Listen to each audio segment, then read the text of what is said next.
Ça, c'est des questions qu'on vit tous et que parfois on s'accommode. Mais parce qu'on n'a plus rien. Vous voyez? Donc il y a cette dimension-là, où la manière dont on traite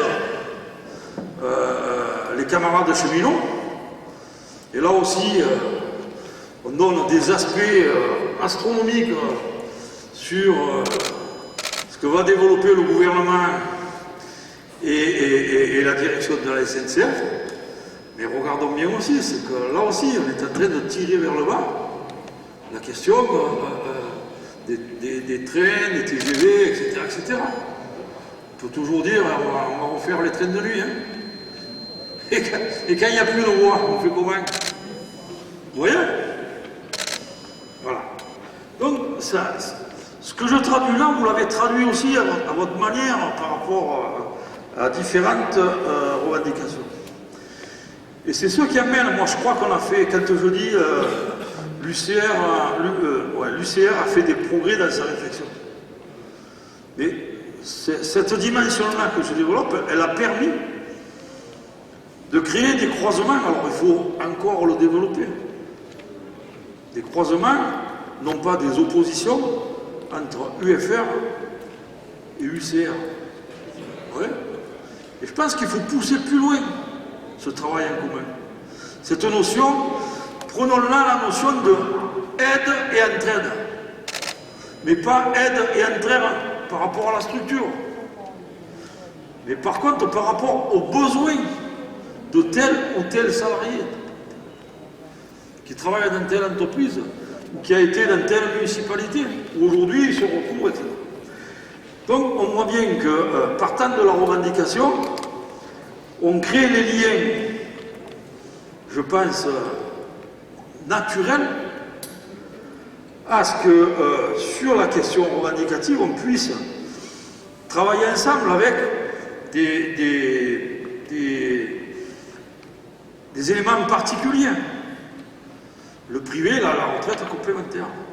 Le public, elle est beaucoup plus petite aujourd'hui. Pendant des années, ça n'existait pas. Aujourd'hui, il y a un petit peu. Mais, Françoise le disait, 40% de la retraite complémentaire, c'est ce que fait à peu près la retraite dans le privé.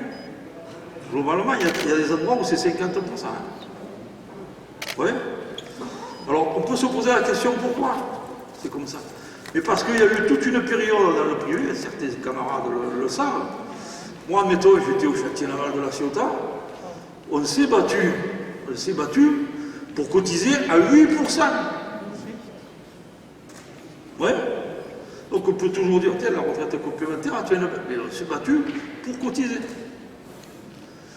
Et donc, voilà, donc, je crois qu'on est sur la bonne voie pour cette notion travailler ensemble, aide et entraide. Et cette dimension-là l'amène effectivement à mener dans la bataille d'idées cette bataille de la syndicalisation.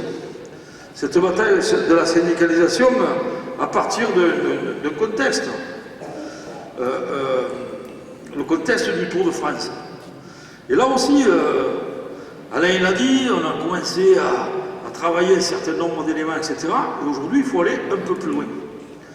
Un peu plus loin, ça ne veut pas dire, et je partage ce que disait Françoise, ça ne veut pas dire aller dans, comme on disait avant, on descend dans le département ou on descend dans l'entreprise. Et ça, je pense qu'il faut le bannir. Vous voyez? Et ma notion aussi d'aide et d'entraide pour aller dans le département et pour aller avec le département rencontrer les camarades de section, etc., etc., c'est une dimension pour, travailler ensemble et s'aider ensemble, toujours dans le même contexte, c'est faire fructifier les besoins des retraités. Sinon, si on n'a pas cet angle-là, on va se mener la bataille des structures. Et ça nous perd. Ça, on perd. Et ça ne veut pas dire que là où partout c'est possible, c'est créer aussi des conditions dans les UFR dans les sections d'entreprise, de continuer à travailler par rapport à la question de la continuité syndicale. Un camarade de la métallurgie ce matin, il disait le poids des retraités qui vont sortir dans les entreprises d'ici 4 ans, ça fait plus de 500 000 salariés. Vous voyez? Donc, on a quand même... Et là aussi, ça se travaille ensemble, parce qu'on peut avoir des métallos qui restent dans des sections, mais on peut avoir aussi des métallos, parce qu'ils vont déménager, parce que si...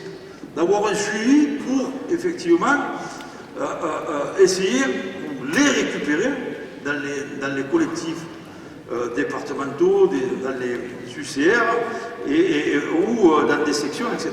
Donc, la notion là aussi de travailler ensemble sur cette question et mieux connaître le terrain.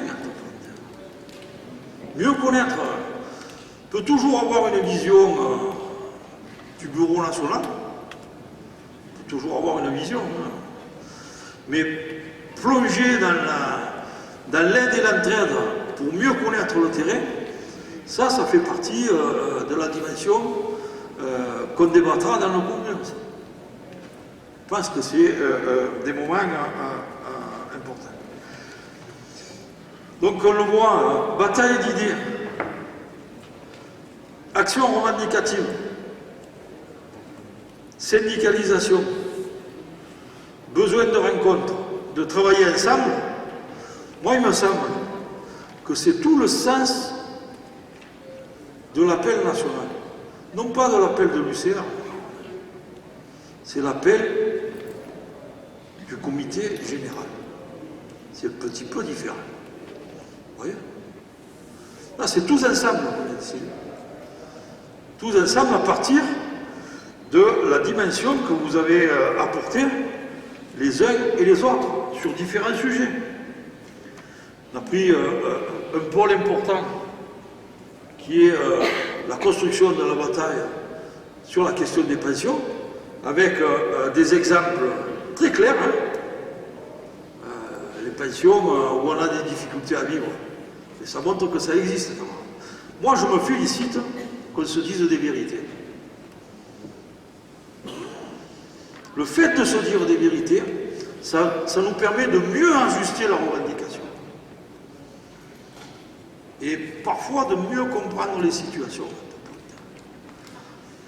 Ce n'est pas une question de pleurer sur le sort de tel ou tel, mais c'est la question du besoin et du pourquoi on porte la revendication. Et la notion en termes de bataille d'idées, d'affrontement de classe face au patronat et au gouvernement, et aujourd'hui c'est la question des pensions. Ça n'enlève rien à la bataille qu'on a menée dans toute la CGT sur la question effectivement de la sécurité sociale intégrale. Donc on intègre l'autonomie, mais en même temps c'est un caractère d'une dimension nationale, je serais tenté de dire confédérale. Hein? Donc on est bien équilibré sur nos deux jambes. La dimension confédérale qui unit l'ensemble de nos organisations et des salariés sur une revendication commune, et en même temps l'autre jambe qui unit les salariés, les retraités, sur leurs revendications spécifiques. Et elles sont nombreuses suivant l'endroit où on est. Mais il y en a une qui nous rejoint, qui n'est pas spécifique, elle est pour tout le monde, la question de l'augmentation des retraites. Donc voilà, moi je le dis, je pense que vous l'êtes comme moi, hein. C'est toujours difficile de dire je, mais honnêtement, je sors de ce comité général, je vous le dis, hein, avec la pêche. Avec la pêche parce que il n'y a pas eu de floriture dans les débats, il n'y a pas eu de mayonnaise, comme on dit chez moi, il y a eu du vrai, personne n'a écarté les difficultés, et on est tous allés dans un sens qu'il fallait la rupture sur différents sujets. Et on en a pris un, qui est la pension. Et on a pris le second pour porter la revendication, premier ou second, la syndicalisation avec le Tour de France. Et je crois que c'est ça qu'il faut retenir de ce comité général, l'esprit de combativité, de ténacité, l'envie de faire, l'envie de gagner. Et je crois qu'on gagne en voulant travailler ensemble sur la notion d'aide et d'entraide pour gagner sur nos revendications.